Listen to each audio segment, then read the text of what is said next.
Alright, ladies and gentlemen, we have arrived for round 15 of the ARC Formula 1 Championship. Assuming the stream is actually working properly. It is. Yeah, the Singapore Grand Prix is on offer this day. I was like, this evening, but no, because in Europe it's like, well, in America it's early afternoon, Europe it's late evening. I don't know, time. A few minutes into qualifying already, we're putting the camera on Jamie Knock. There's a few laps have already been put in, literally a few. Mikey De Jong the fastest of the three with a 36.6.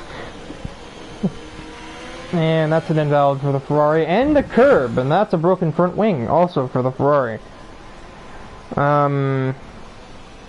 Bit of camera curse there, I suppose, huh?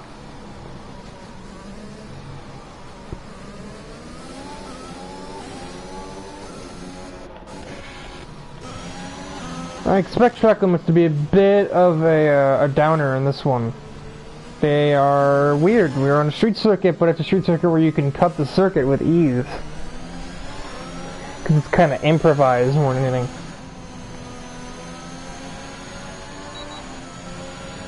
There's a valid lap for... I have to actually check my notes to see this full name, because this name is very long and very complicated. Abdurrahman Al-Hazmi. I don't know how badly I'm butchering that.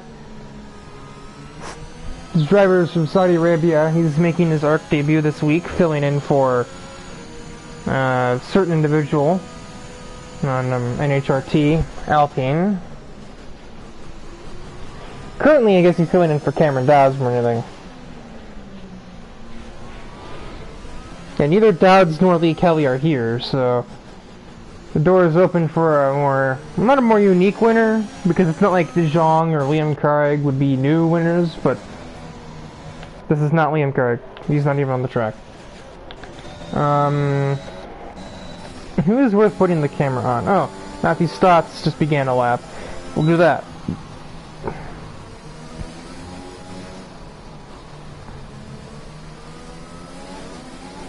I should probably be doing the tour of the circuit, which means I should probably find somebody else to spectate.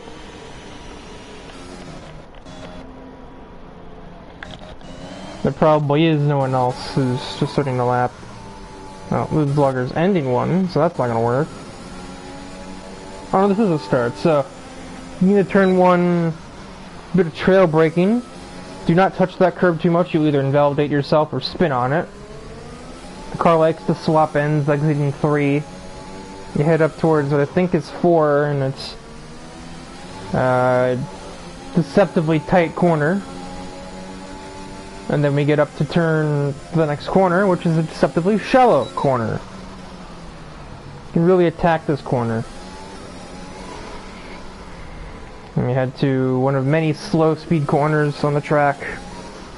This weird late apex corner that really widens at the exit. And then this, what would be the Singapore sling. Oh, that's a unique curb to spin on. Anderson Bridge, the most annoying braking zone because it's a weird blind trail braking zone where you can very easily clip the inside wall.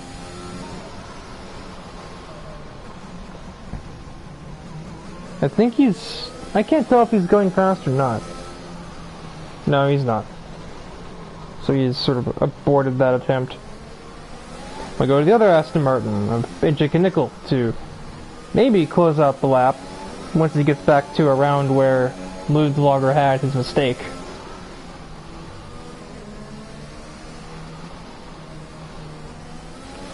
Well, this is an outlap. I just noticed, I'm dumb. He's kind of pushing it for an outlap though. Yeah, so there's that weird braking zone. Down the second longest straightaway, which doesn't really say a whole lot, or third longest. That corner is deceptively tight. Track limits do not count on the very exit of the corner. Mind the curbs through this back section. They are inconsistent as far as how much they're allowing you to run them over. And yeah, just head through these last two S's. A quick dab on the brake through the final corner, usually. And that's a lap of Singapore. A very mashed together lap of Singapore, but it never seems like the person I follow on these track tours actually finishes the lap that I'm commentating over.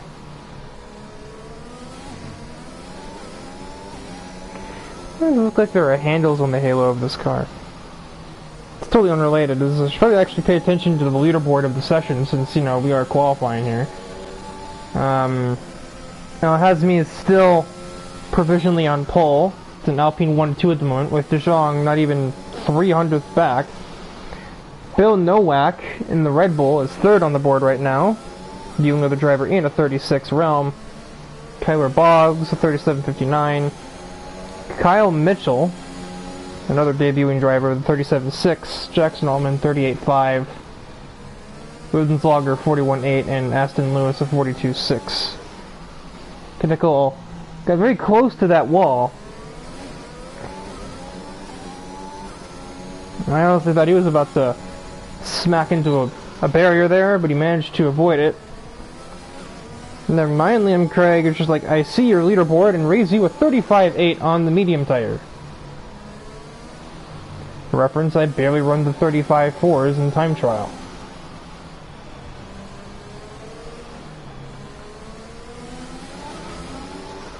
The back half, I think I heard a thunk noise. He may have technically tagged the wall, but not enough to matter.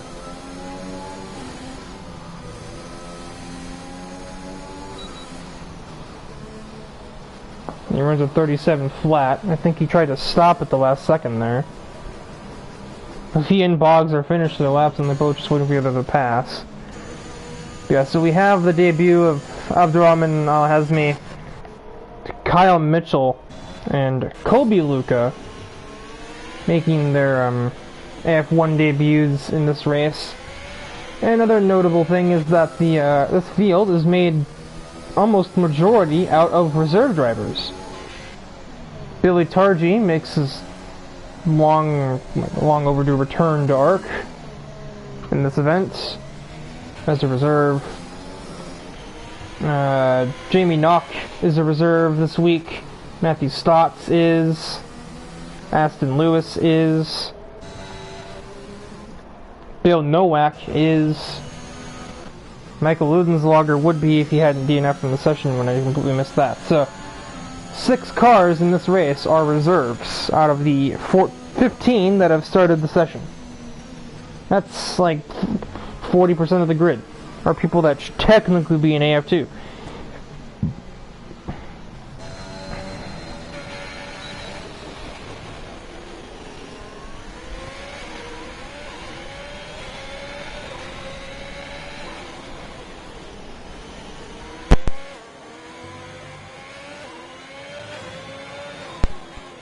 A bit of a equipment failure there. I was getting a bunch of static in my mic. We are on board with Colby Luca as he makes his way through the final sector of the circuit. His first completed time lap in ARC. What will it be? It's a 37.49, basically 37.5. Albeit on the softer tires, which most drivers haven't even gone onto yet.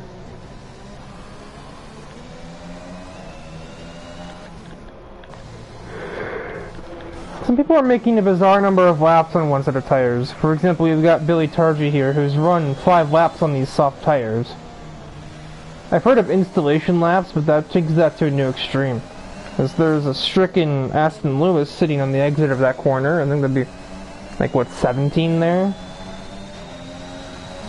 Or there'd be 16, because there's 2 corners, ain't it?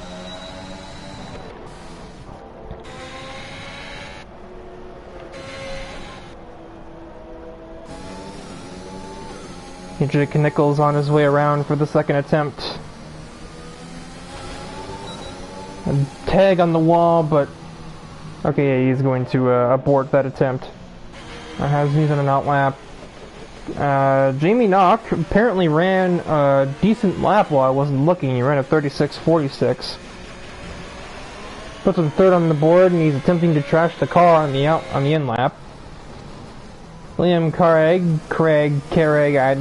Liam Keurig, he's a coffee machine now.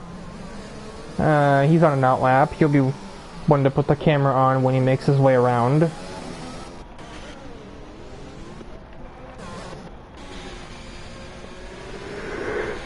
Kyle Mitchell is as well.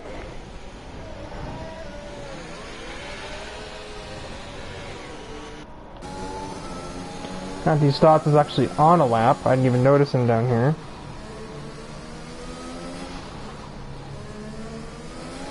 This uses every bit of the track possible through that section. And I guess theoretically that's how you're supposed to do it, no?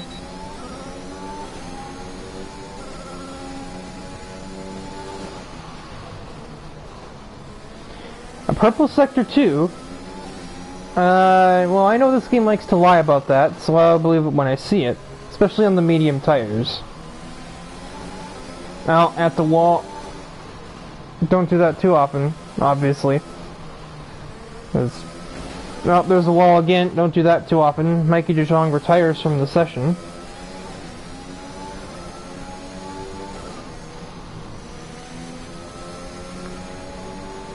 He used all of his deployment there on that lap and only manages a 37.20.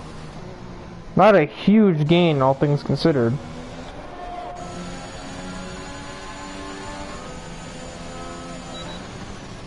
As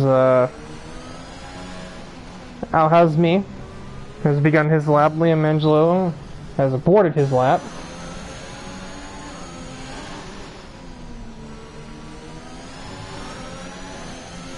And my car certainly doesn't turn like that. Down the back straightaway. It's kind of funny to me to think that 192 is probably the highest speed you'll see on this track all weekend. There or thereabouts.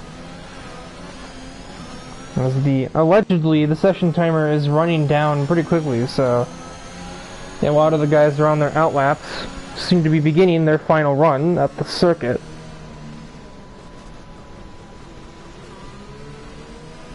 Seems Hazmi didn't like what he saw there through the Singapore sling, and he's aborted the lap. I'm getting more static. I don't remember if that's allowed.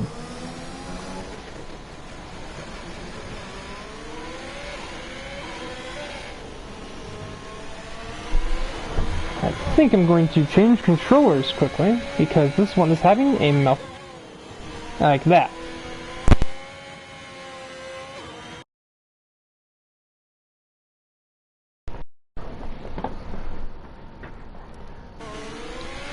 Apologies, folks. Technology is not my friend at the moment. This is becoming plainly clear to me.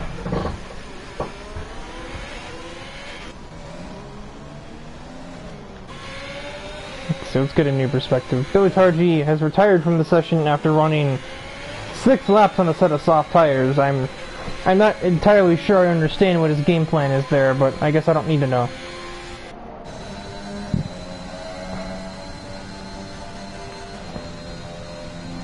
As the session timer has allegedly expired. I believe that when I see it as well.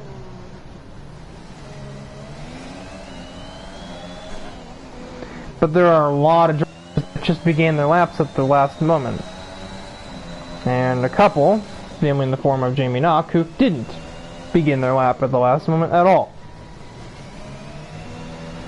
I think the last one along will be, looks like to be Bill Nowak. The first one along looks like it would be, not you, Kyle Mitchell is the leader among these cars making this last run.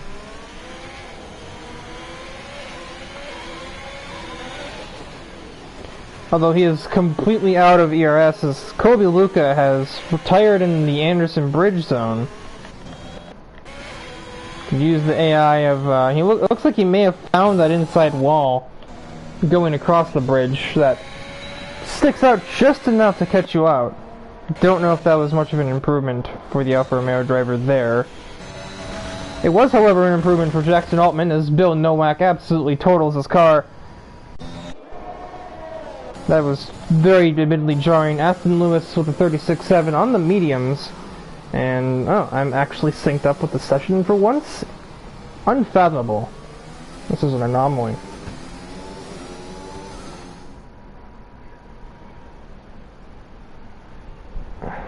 Fireworks go off for qualifying. I didn't know they did that. The frame rate drop fireworks, as I believe I usually referred to them in the previous F1 games. I assume they probably still do it now. And it's a dominating pole time from Liam Craig, taking it by 3.5 tenths. 3.5 seconds. Yeah, okay.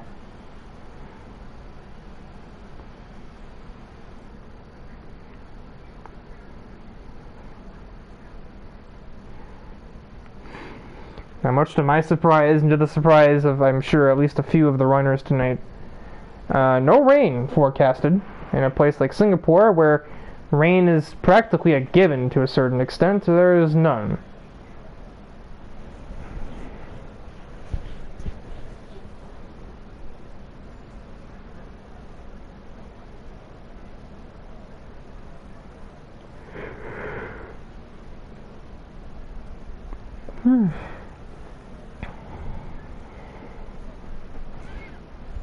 My shirt is covered in hair.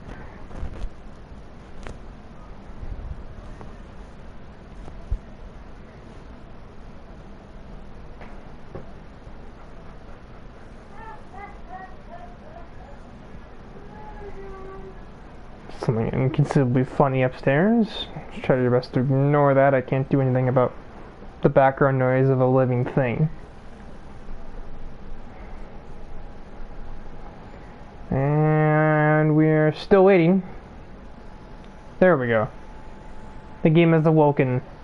And we have begun the formation lap. Where is my HUD? There we are.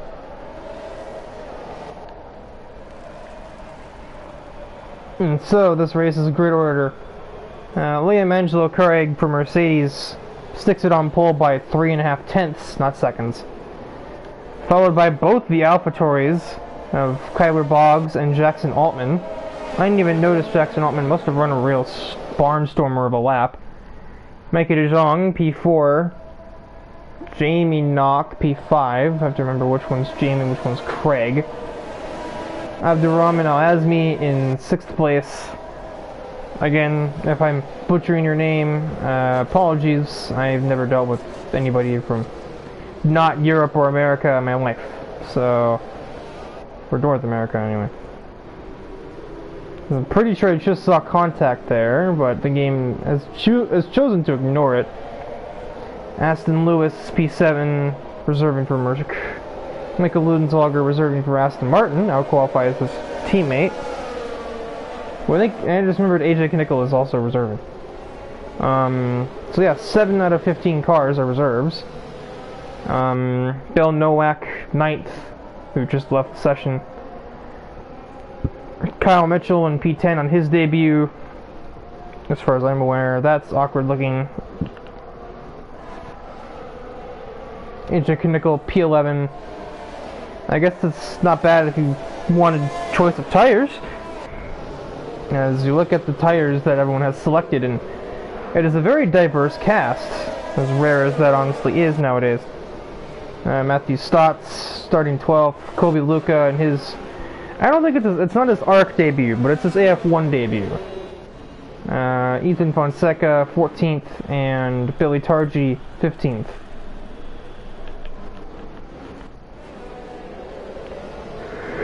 As one of the AlphaTauris has spun under the formation lap, and become Boggs. Yeah, so we have 3 soft tire runners, 3 hard tire runners, and then the other 9 are starting on the mediums.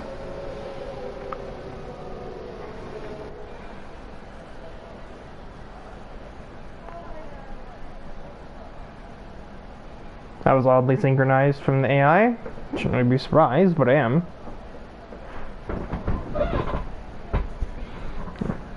Squeaky recliner chair noises. I was making myself comfortable for about 45 minutes of Grand Prix racing. 4 5 red lights, and Singapore is green. It looks like Michelangelo got away very well. De Jong already picking up a place on one of the AlphaTauris, maybe not. They're too wide through turn 3. There's some wheel banging going on.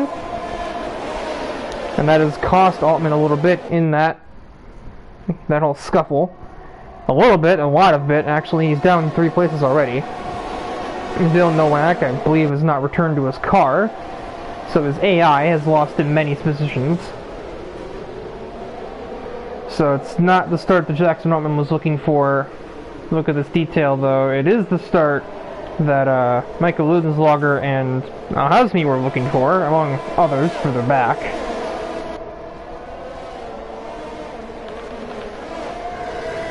Matthew Stotts had an error. Bill Nowak, I believe, has just rejoined us, or is in the middle of it anyway.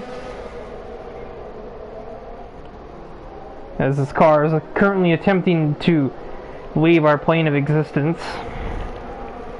Get the mic out from underneath my beard. Let's see, where to follow. Alright, there, as Jackson Altman has found himself losing even more positions early on. Possibly a damaged car? That may be the cause. As I'm still getting the static, so it may not be my controller, it may have instead been my microphone. Anyone can tell me what that's coming through like in the broadcast. I can switch to a different mic. I have a backup one. As I was correct, Jackson Altman had damage, and he heads into the pit lane to deal with it.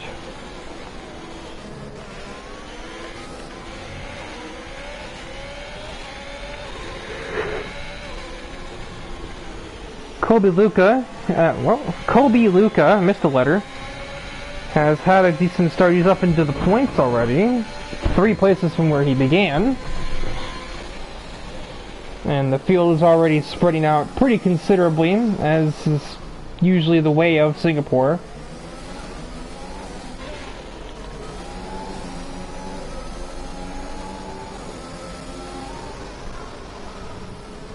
I think I'm going to change mics, because that static is pretty much a constant, and it's getting a little old. So, assuming I'm not about to miss anything, which doesn't look like I am, this will take merely a few moments. I will not have a mute button though, so be ready for some accidental stream coughing, probably. Because I can't exactly mute it in time, not without disrupting the broadcast.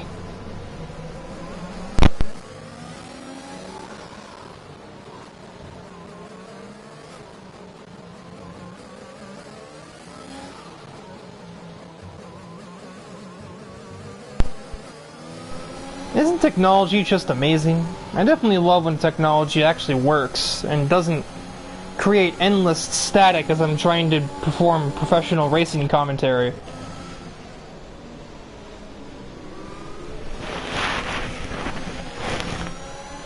There's a fly mirror. Volume is not ideal level.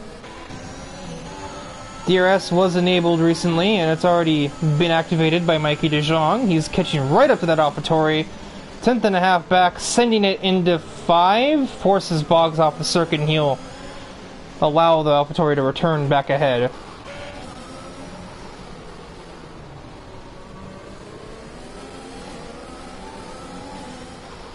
This admittedly isn't much better, as Matthew Stotts retires the car in the pit lane, so no real implications there. What the... Well, I thought he did anyway. Maybe he did not. And so that'll summon a virtual safety car. This gnat, not a fly, is going to annoy me. It's a VSC, but it's currently in a place where I don't know if anybody's going to be able to get near the pit lane and take advantage of it. Anyone that could would be near the back, and they haven't done it. As Stotts leaves, this lets me... This has allowed me to opportunistically adjust the volume back to match the replacement microphone, which admittedly isn't a much better replacement. I may have to switch back to the other controller. Seems like the VSC is ending. There it is. DRS is back in a knee, and immediately it looks like Kyler Boggs is going to make full advantage of it and to pass the Alpine driver right back. Barely keeps it within the lines. And Kyle Mitchell got absolutely mugged off the start, or restart I should say. And now the train begins.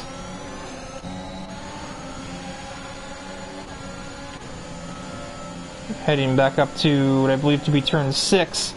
De Jong back down the inside, forces Boggs off again. You have to be clear before the apex, or else that's just always going to happen, as Singapore is certainly not the widest circuit on the calendar. And indeed, the Singapore train's in full swing now. It is a 6-car train headed by Kyler Boggs, and Liam Angelo is halfway on his way to Jeddah at this point. He's on his way to the next street course. DRS zone here, but it's pretty hard to get an overtake done unless there's a big pace difference between the two cars.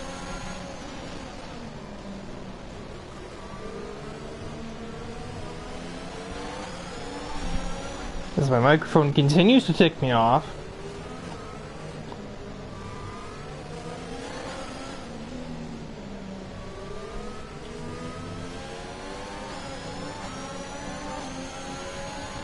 And Kyler Boggs is able to hold station like this on the soft tires, but everybody else behind him is on mediums, so this is just a bump in the road for them, really. Eventually Kyler will be out of their way, and then what? As there's a yellow in Sector 1. Not really sure. Michael Ludenslager seems to be around. And these two will change places once again. Boggs with no battery and no ERS of his own. He cannot defend against it. As the Ferrari has spun out of 6. Can't be sure if there was any assistance at the moment. But in a train as compact as that one was, it's certainly not impossible that there was some assistance.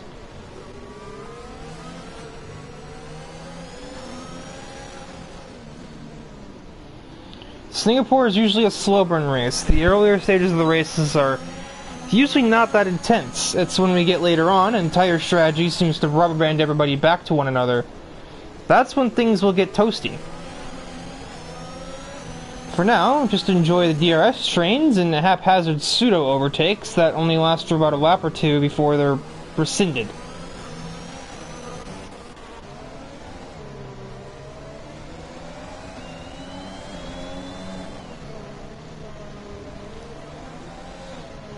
Some ways back, the somewhat spotty internet of Bill Nowak is all over Colby Luca. And a bit of spotty traction from his Red Bull as well. He seems to be having a bit of a handful on his hands. That's redundant. DRS beep is activated down the inside. I don't think Colby put up a whole lot of defense on that. However, that's not exactly the most valid line I've seen on this game, so he probably received a warning for his overtake maneuver.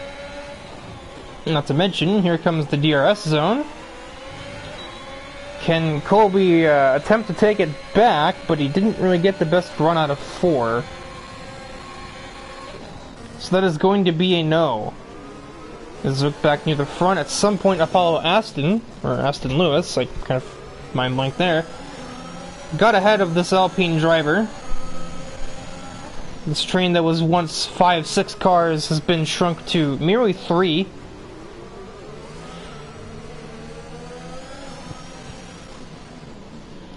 Ludenslager and, unsurprisingly, Jamie Knock pit in.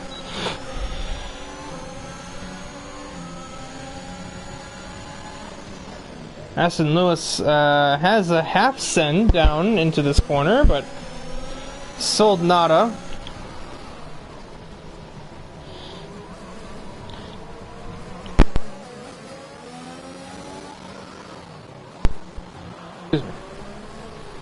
More incidents, position changing hands back there, but it's all a bit of a rear end collision from Lewis to Boggs.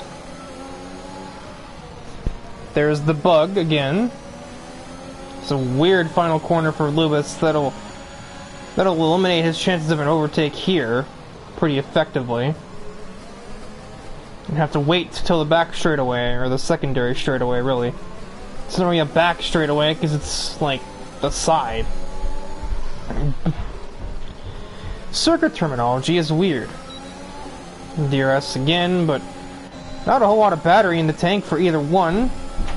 This is going to come down to the apex. And both almost go off, but Aston Lewis will muscle his way through and do a podium spot.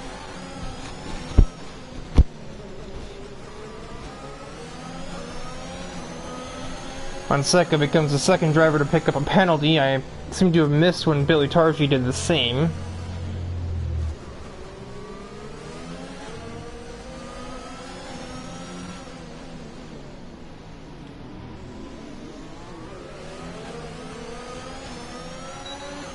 Abdurrahman is all over the back of Kyler Boggs, but Boggs to point battery, I assume, plus DRS off of Lewis means he can stay ahead, but I don't know for how much longer. As now, he's out of that second range, but the Alpine is certainly not.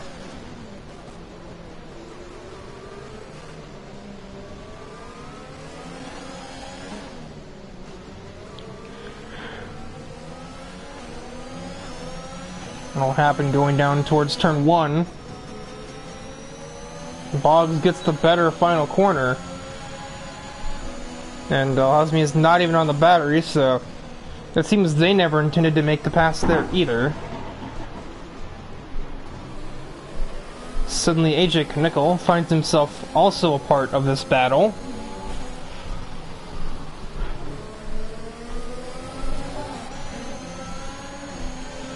Now the Alpine is on that battery, and this is going to probably be done well before the apex, indeed. Boggs outbrakes himself opportunistically. AJ Knickel will take full advantage, and Boggs loses 2 places. Either he outbroke himself or he was just tired of fighting pointlessly and just let the two by. From the POV I had chosen, I couldn't actually tell you which one it was.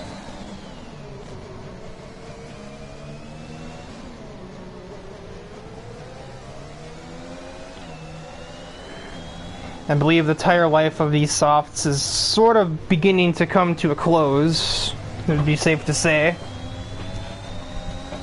I don't quite remember what tire wear is like around here, but I can only imagine the softs are not the fastest tires anymore.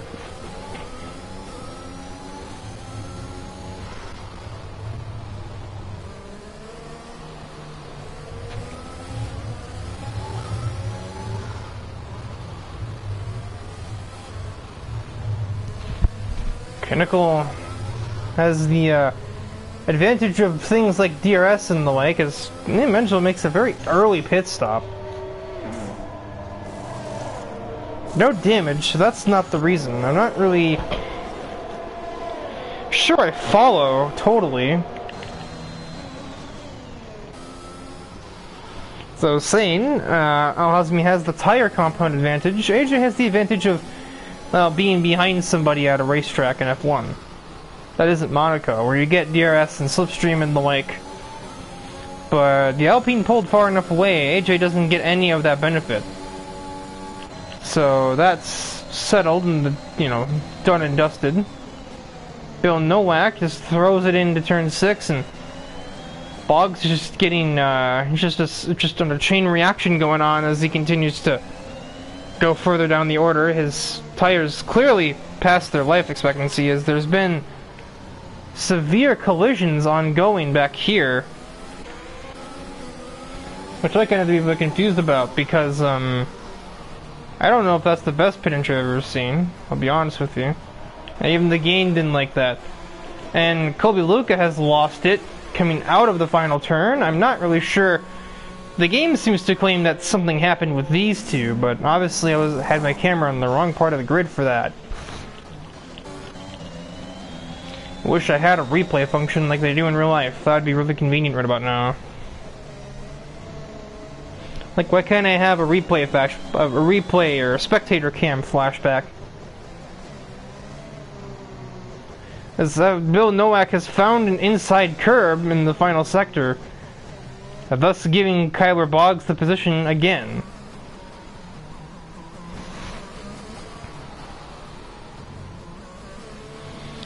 Liam Angelo is on the hard tires, so obviously he means to reach the end from here. But I just kind of feel like you could have taken those mediums further. Obviously everybody else is doing it, the top three haven't pit, not even to cover him off.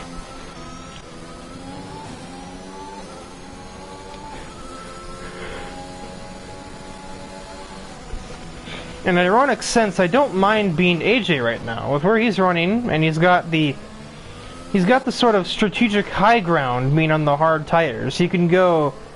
He has the most versatility slash, like... he has the most options, basically, is what I'm trying to say. As I get additional static from my microphone cord, and everything else involved. Oh... The hard tires showing the lack of full total traction there. But yeah, if I'm AJ right now, he's not in a bad spot since he's on the hards. He can go to the mediums or softs from here depending on how he feels like spinning this race. Or depending on how safety cars play out if we have more, which, statistically speaking, pretty likely that we will.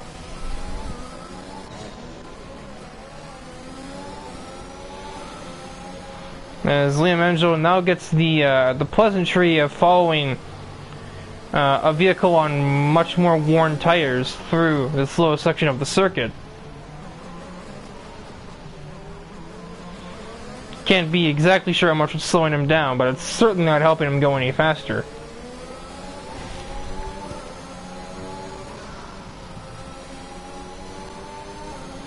For the undercut to work, he can't spend too long in traffic, but he's not going to have this move into turn 1.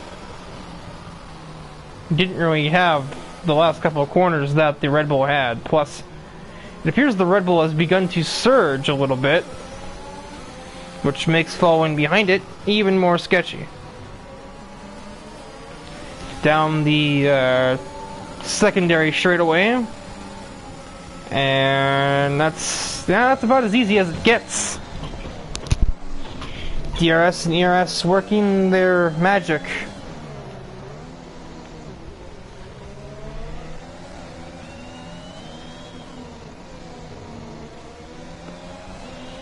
I got a comment, but I'm not wanting to interrupt the broadcast to view it, so I'm having to wait for my tablet to load the stream so I can do that.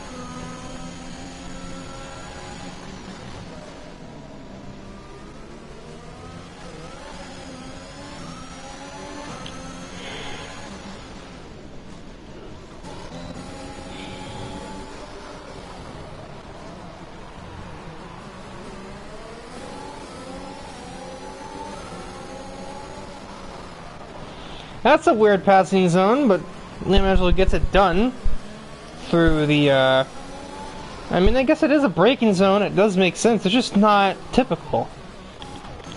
As it is a spin for, oh, just a missed braking zone altogether for Jackson Altman. He's off in the runoff here.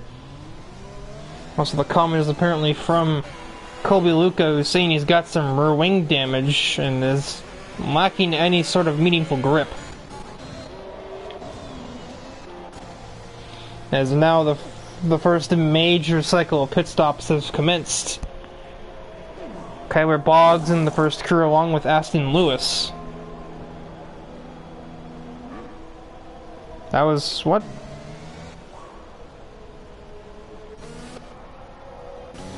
Just held there? I'm missing something on that one, I believe.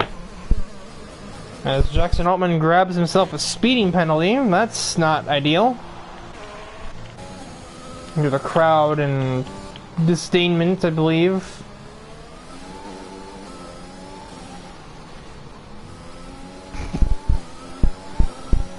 Here it is, forgive me. Probably just got a lot of loud noises from my microphone being moved up and down, trying to scratch it.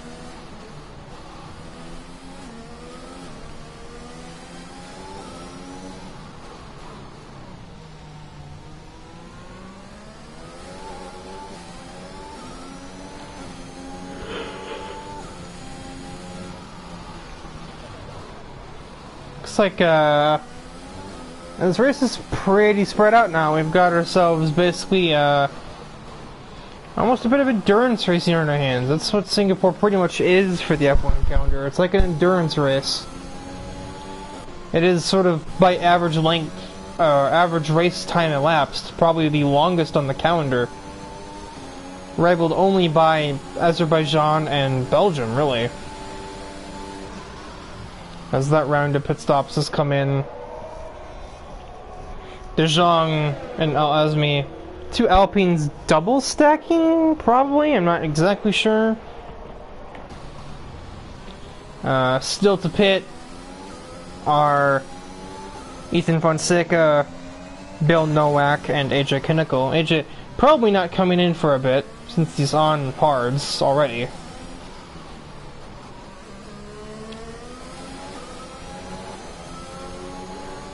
I did not sleep great last night, I'll be perfectly honest with you, so I'm starting to slow down. That's why you'll hear me yawn a few times. I'll be able to make it through the race, but it won't be the prettiest. And I may mess up a few more words than I usually would because of it.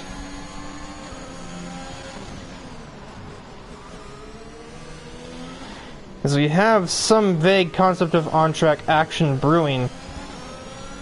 Abdurrahman has caught up to Austin Lewis. Alpine versus Mercedes would never happen in real life. Not this way around, anyway. Oh, actually, current day, yeah, I'm not 21.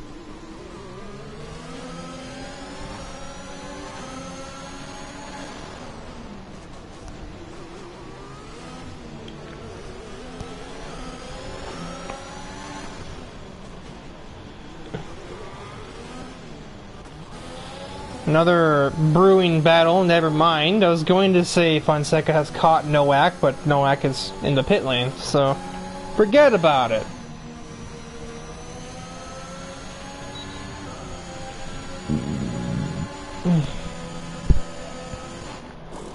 Nowak pits, claimed wing damage along the way. That's probably the real reason why he went in. There are multiple yellows. I don't know what either of them were for, because nobody is off the track.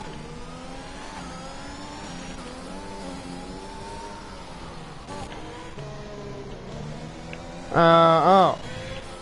Billy Targi's AI is getting lapped, and in doing so is going so slowly.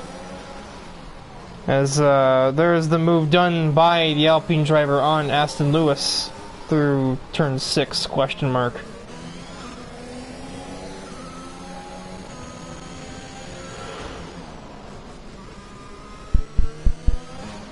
Just the pace difference made that not quite inevitable, but it seemed pretty obvious.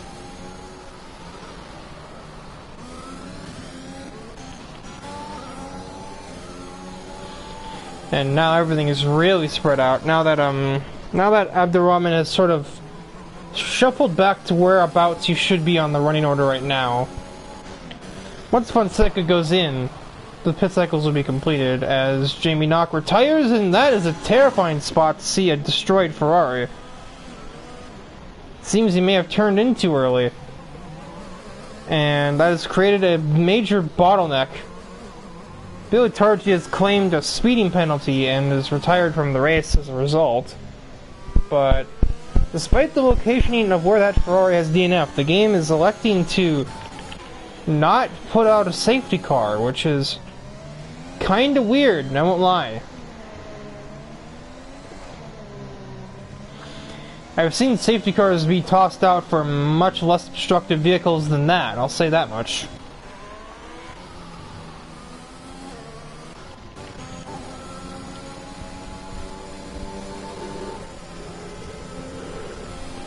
These two are still the only two on the track that are within a second of one another. Kinda.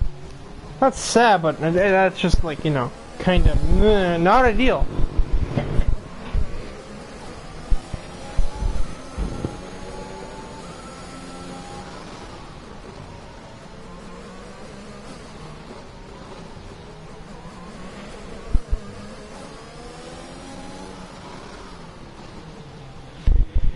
Lewis is beginning to reel that Alpine back in, little by little.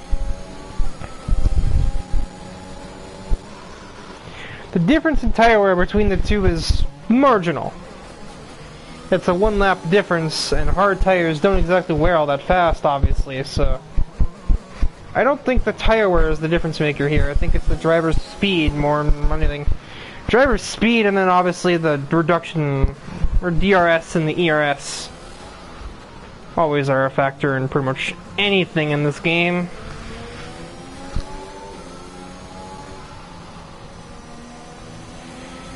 Barely snags DRS assistance going towards turn 1, but I have a funny suspicion that that will not be the case going into the next one. As I should probably sit up before I start to doze off in my chair mid-commentary. That would hardly be coming of me. As now Jackson Altman finds himself out of the Grand Prix, and that one summons the safety car.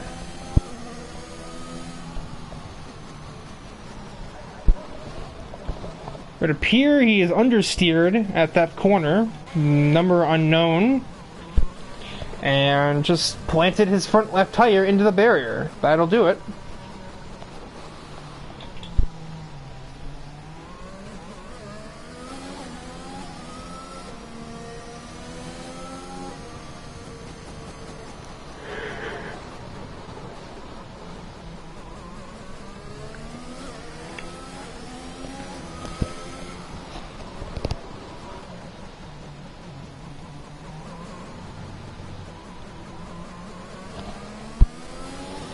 The safety car period. I'm kind of surprised we got this far without a safety car. Half the distance. Seems like a competition yellow based on the timing of it. Obviously that's wholly untrue, but unsurprisingly AJ Kinnickle is on his way into the pit lane. Who will follow? Not Liam Angelo. Mikey DeJong curiously does. I would be very surprised if Ethan Fonseca didn't go in here.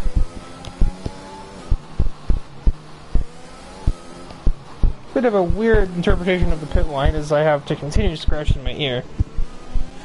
Abdurrahman goes in, Aston Lewis comes in. Aston Lewis grabs a speeding penalty. That's the third one of the race across the grid. Boggs remains out. I do know he likes that kind of concept of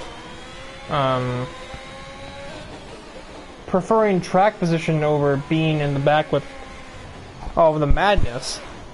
Kyle Mitchell boxes. Bill Nowak makes his best attempt to stay in the pit lane and box. Budenslager could not reclaim a lap, however, since Liam Angelo stayed out. And nor could Colby Luca, who is almost 2 down.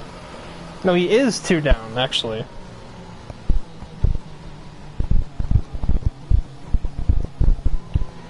My ear's having a malfunction. It's not great.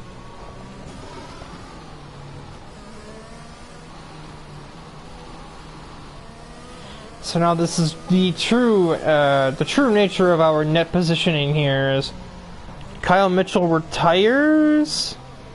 Budenslager around. Looks like he may have Grosjean'd himself here under safety car. May have done a bit too much swerve and found a wall. Thought he was pushing to re-catch the main group and floored it too much. One or the other. Obviously the safety car cannot go in this lap. We only have a handful of cars with the group.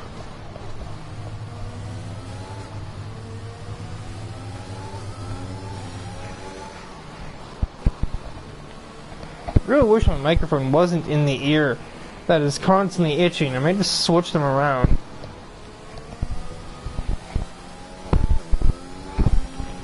just so I can stop bobbing the microphone up and down and driving you viewers crazy with it. Because I can't overstate it. This is really bad. This is not great ear right now.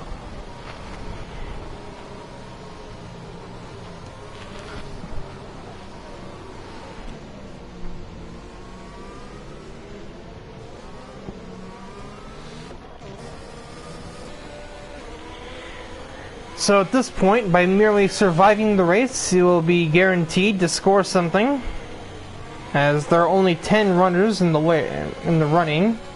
Wow. 10 cars remain, because just to avoid that incredibly redundant statement. 10 runners are in the running. Oh, is that what they're doing? The runners are running. Riveting. Please end the safety car now. I'm losing my mind over here.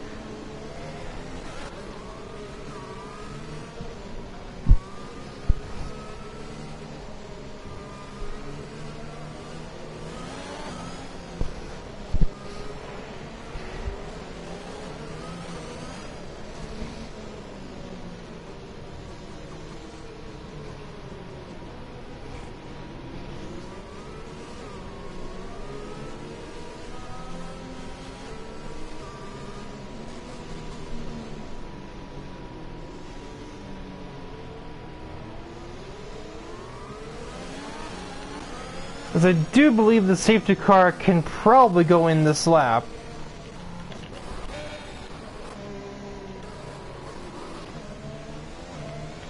As, Lewis and Nowak are the only ones not in the group. They're not that far away from it either.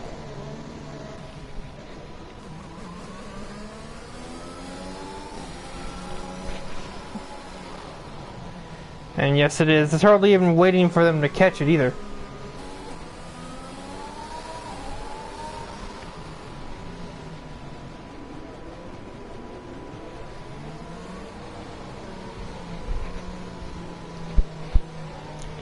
As some weird stuff's going on. This Colby's just letting everyone go. I don't think you're supposed to be doing that. And Liam Angelo forced it before he even gets to the last turn. AJ seemed to be well equipped for this, as he didn't really lose much ground in the process of that. And it looks like it's pretty much business as usual here. AJ grabs a penalty. Trying to push to stay with Liam Angelo, I would guess.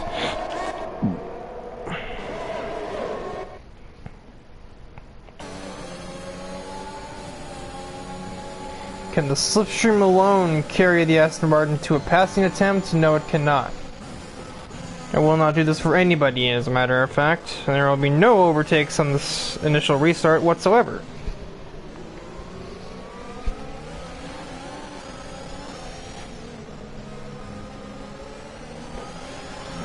I cannot understand why my ears is itching. It's not the best timing. I'm kind of using that right now, you know?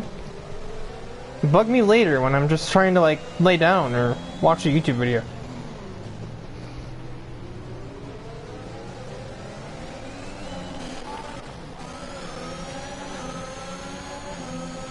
Looks like El has me almost had a move looking like set up on second, but just kind of didn't do it.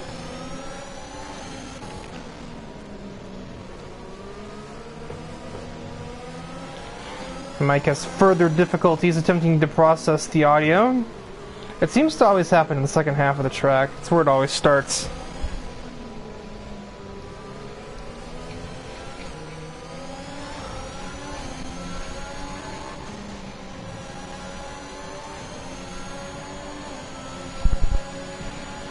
As there's no DRS at the moment, I sort of forgot that. There's a bit of a dodgems going on near the front. I saw that at least some number of leaders changing lanes rapidly.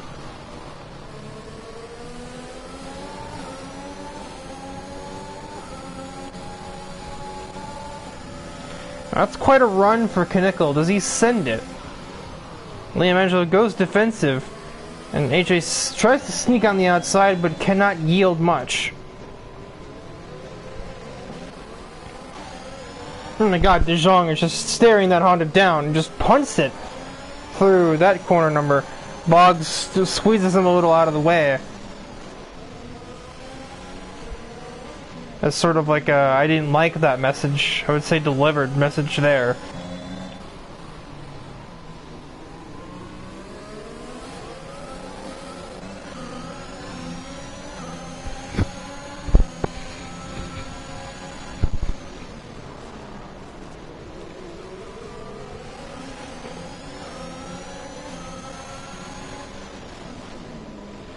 Man, I really love my headset. It's really not helping me at all. Try to just ignore it, Riker. It's kind of hard to, though. It's not like there's anything else to focus on through this sector. It's the sector where nobody can pass, because these aren't braking zones. Not heavy, anyway. I mean, obviously the braking zones, but not much.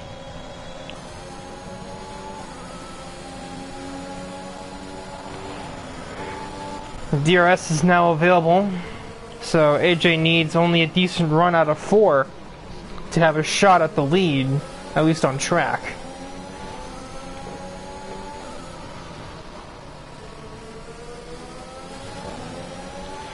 With these tires, AJ will be the faster car. He manages to juke down to the inside. Liam Angelo waits till the exit to force the issue. They're going to remain too wide heading through the next hairpin. Bit of bumper cars being played. Now AJ's forced on the outside again. There's just space left there. Helicopter cam doing some work right now. And AJ Knickel is the leader. An AF2 reserve has taken the lead from an AF1 regular. Now it feels like I'm watching Motorsport Manager with these helicopter views. De Jong continues to stare at the back of that Honda branding on that rear wing. Almost runs into the back of Kyler again.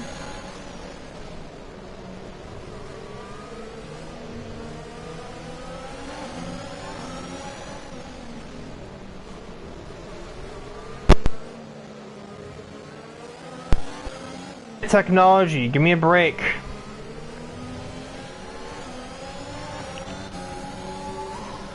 As AJ is attempting to ride off into the good night.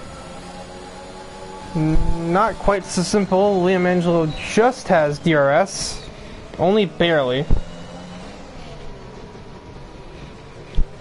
A decent 1-2-3 complex from AJ might put him out of range. It will not.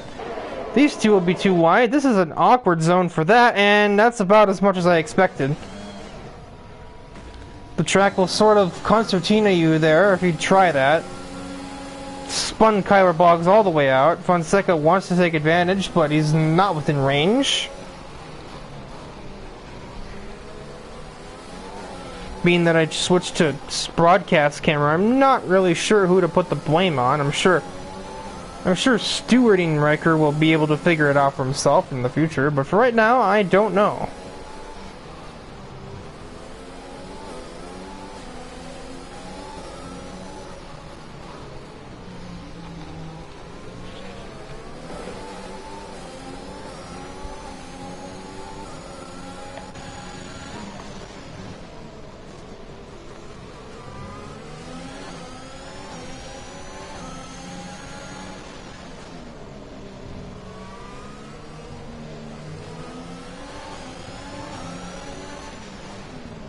It hasn't exactly filed in yet, per se, but it's certainly looking like a good old funeral procession that Singapore is known for. Camden Luca seems to have found understeer heading through Sector 2. DRS has been engaged for Mikey De Jong. Abdurrahman has lost a lot of time to Fonseca. Fonseca himself lost a lot of time to De Jong. And Carreg has also lost a lot of time to Mikey De Jong. We may be looking at another potential overtake as we head down the back straightaway thing. Obviously the better medium tires for De Jong will be helpful in making this pass. Along with, everything else that makes a pass easier. And Angelo grabs another penalty for himself. Right now, only 2 relevant drivers, as far as on the lead lap anyway, are without penalties. De Jong himself and Bill Nowak is the only one that doesn't have one yet. Or only ones that don't, I should say.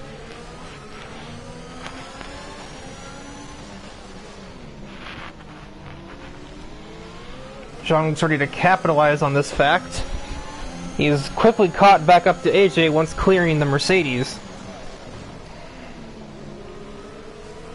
And these two have the exact same amount of tire wear on their vehicles, so this is going to come down to positioning and skill.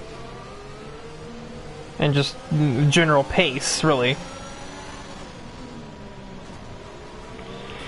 As Michael Ludenslager takes the fastest lap of the race from a lap down.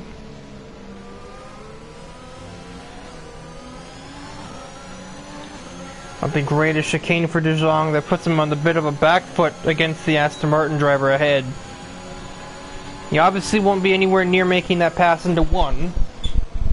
There's just no debating that.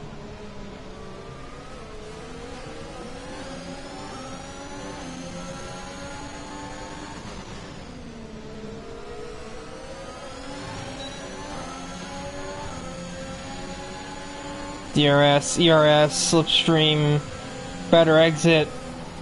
AJ can do little to defend from that. As Kobe Luca retires from the session.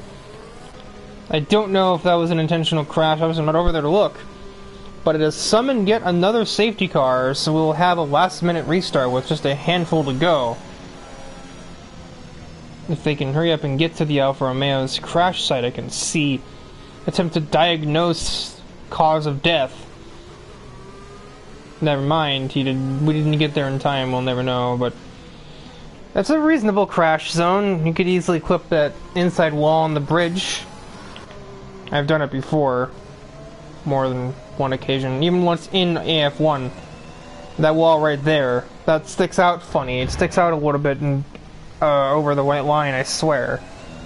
And it's not too hard to clip it and bounce off, and if that doesn't knock your tire off, the other barrier will.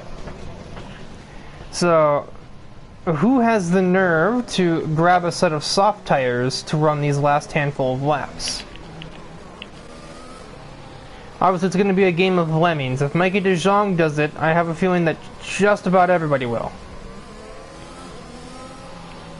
Mikey jukes out, or attempts to juke out AJ. I don't know if that was his plan all along or what, but I think he's only played himself, as everybody else is going to be boxing for a first set of tires, except for, naturally, Kyler Boggs, who doesn't take.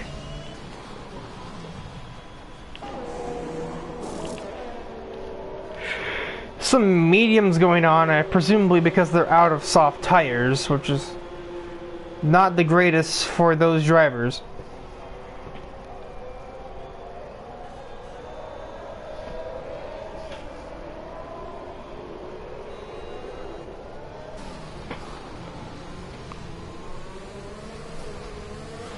Yeah, mediums were not needed here. It's going to be a 6-lap sprint.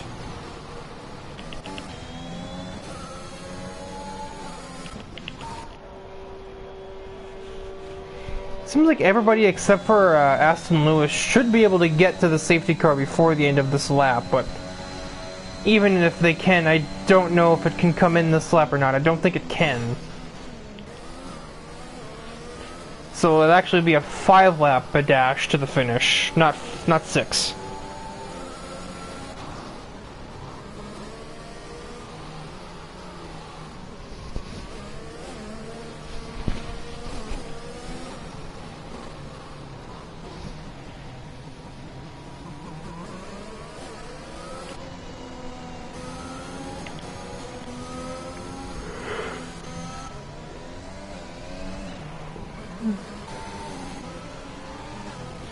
Now, Ludenswager is nowhere near them either, but he's also not on the lead lap, so I don't know what the game would do with that.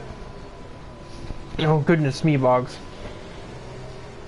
But hits De Jong under the safety car. I don't know if he's messing with him there, if he didn't expect to stop, or I don't know. I know those two have definitely collided before, and it wouldn't surprise me if we saw it again. They don't get along. to say the least. We are not in this time. I'm thinking probably because we couldn't be in this time, even if the game wanted to be in this time. Because Aston Lewis and Michael Ludenswager are some ways back on the track.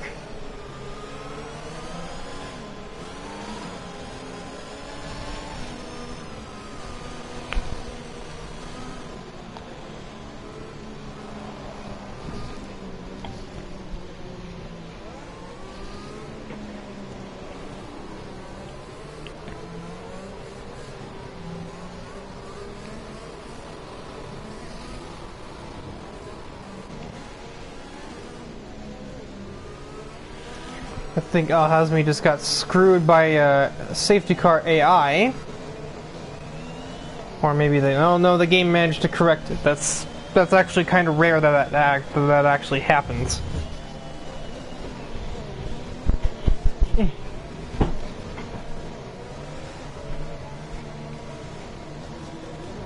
Oh, bump.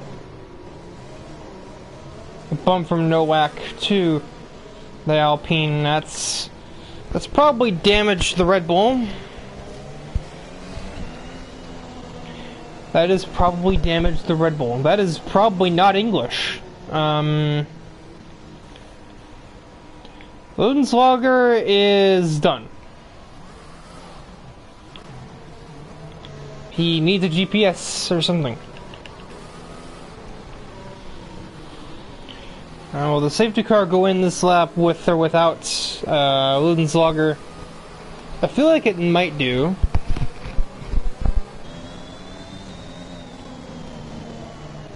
It will. I didn't actually know where the sector line was, so for a second my brain was like, oh, the game heard me ask this question and presented the answer. No, it's just the sector line, Rick. Don't oversell it. As it'll be a 5-lap sprint to the finish. We've got open lobby vibes going here. 5 laps, 5-lapper. The running order of Micah De Jong, Kyle Boggs, AJ Knickel. The top 2 on worn tires. The next 6 on a mixture of various fresh tires, be it mediums or softs. Liam Angelo, Ethan Fonseca, Abdurrahman Al Hazmi, Bill Nowak, and Aston Lewis, and we are already green. And Kyler Boggs is already out of the race, as he has managed to. I believe there may have been a cold tires moment at play there. Cold tires, worn tires at that, and high-speed corner exit make for a deadly combination, as we have just discovered. For like the several hundredth time. That happens all the time. It's nothing new.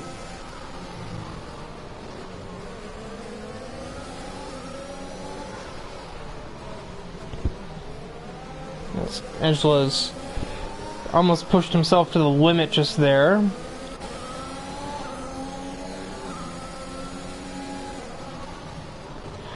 Now Ludenswager just piles on the misery. He now grabs a speeding penalty for his troubles, as if being 3 minutes and 25 seconds behind wasn't enough of a problem. He may go 2 down by the end of this Grand Prix with that.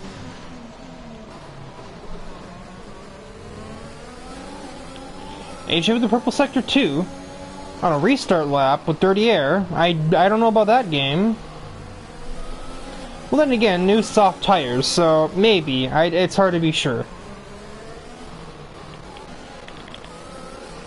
I continue to receive static. This is great. I love this. Working audio equipment would be ideal. Game, PlayStation, controller, etc. DRS won't be enabled until the end of or the start of 29. No, end of 29 into 30. So we're only going to have 2 laps of DRS racing before the checker. Admittedly, if I'm Mikey, I'm mostly focused on keeping the car on the road. If you can do that, everybody else in the top 5 has a penalty to their name, And you may very well just end up with the win off of that alone. Now, don't let me be the strategist. I don't know what I'm talking about, so... I guess obviously that does mean, you know, duh, don't take your foot off the gas or anything hypothetical like that. Just don't overdo it, I guess. I think that's kind of a no-duh comment. Not a great Anderson Bridge for the Aston Martin driver. Liam Angelo is hounding him now as we have another DNF, and do we even have time for that? I mean, we really just held off on those, didn't we? Based on the way that DNF went, I'm not really sure what happened to the Alpine driver. I do know that we're going to finish this Grand Prix with half of the people who began it. And one of those halves being a lap down. Does anybody pit now?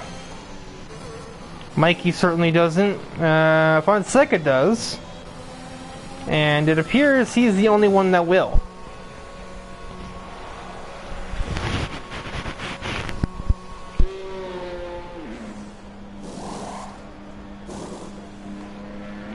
He's had a set of softs sitting around this entire time, which either means he forgot about them, they just have less than a lap of wear, and he didn't want to use them before because he thought there was more wear, or he got jeffed.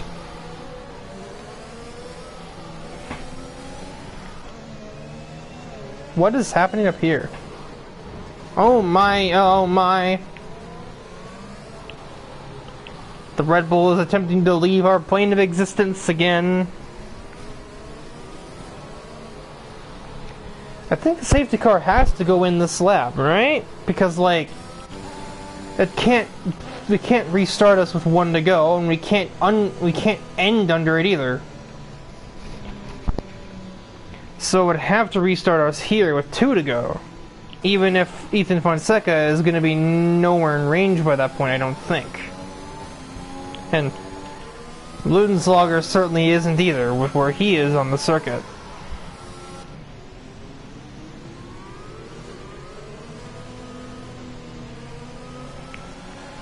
Let's see, is it true?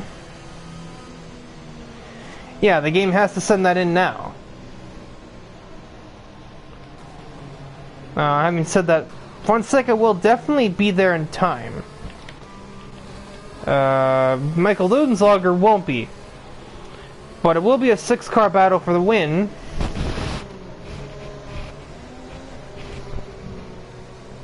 And Bill Nowak, just based on avoiding penalties up to this point, is in a roundabout sense on for a podium here.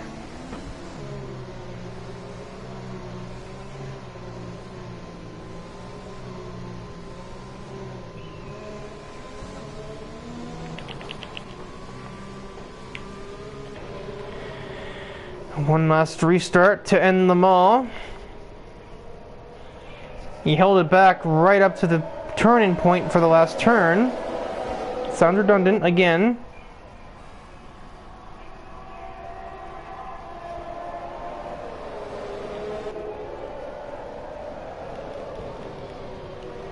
Bill Nowak falls victim to Ethan Fonseca off the start.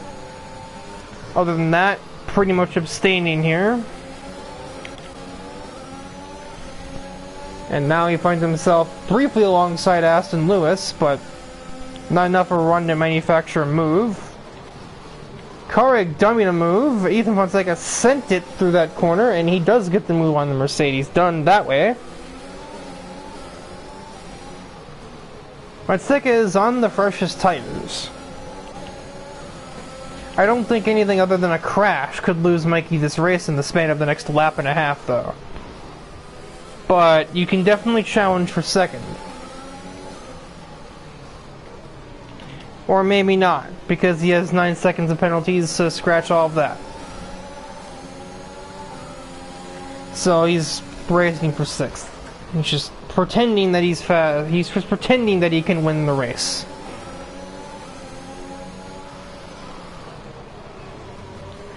I thought Liam was about to pile right into the back of that Aston Martin, I'm not gonna lie. He couldn't be getting much closer to that without doing it, that's for sure.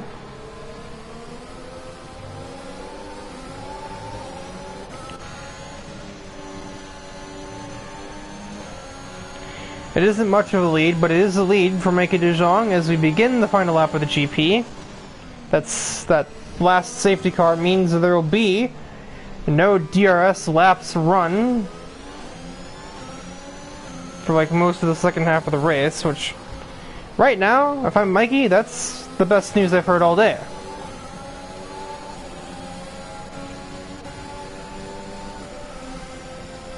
Fonseca wants to get the move done on track, save the commentator, he's gonna ship it on the outside.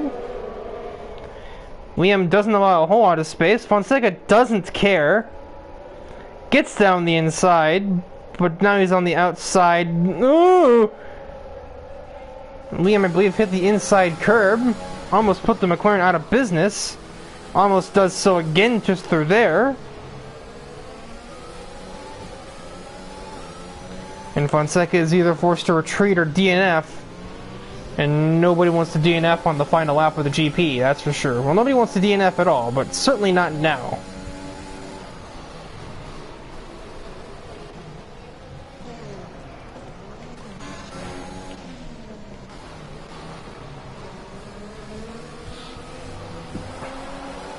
And we're out of passing zones, so as Bill Nowak waits until the last sector of the race to get his penalty, thus throwing away the podium.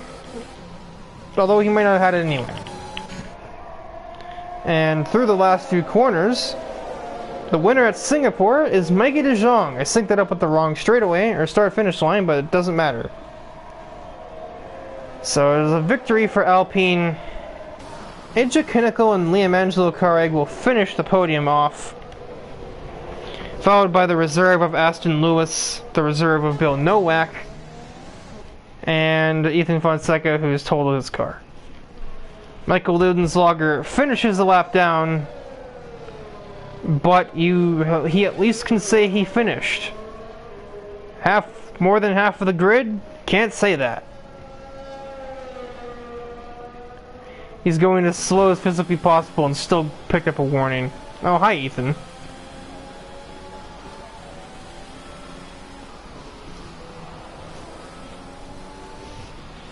Ija Kinnickle, Nab's driver of the day. Not surprising, that was nearly a last to first challenge for the Canadian driver.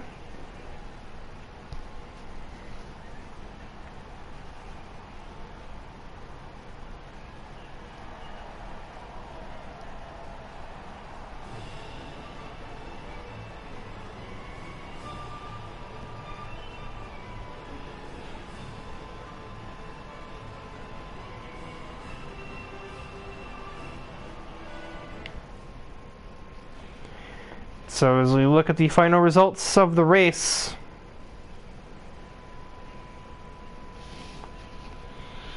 penalties almost universal across the grid. I only have 20 seconds, son of a gun. Yeah, so that'll do it for this broadcast of ARC Formula 1. We only have 2 rounds to go now, and I don't know what either of them... Oh, I know the last one's Abu Dhabi. I don't know what round 16 is. If I had to guesstimate, it might be a Jeddah. Which... that will be obnoxious. Oh, the session's not ending. Oh. I mean, you can read, right? AJ goes from 11th to 2nd... Ethan Fonseca, 14th to 6th. 7 finishing drivers, so...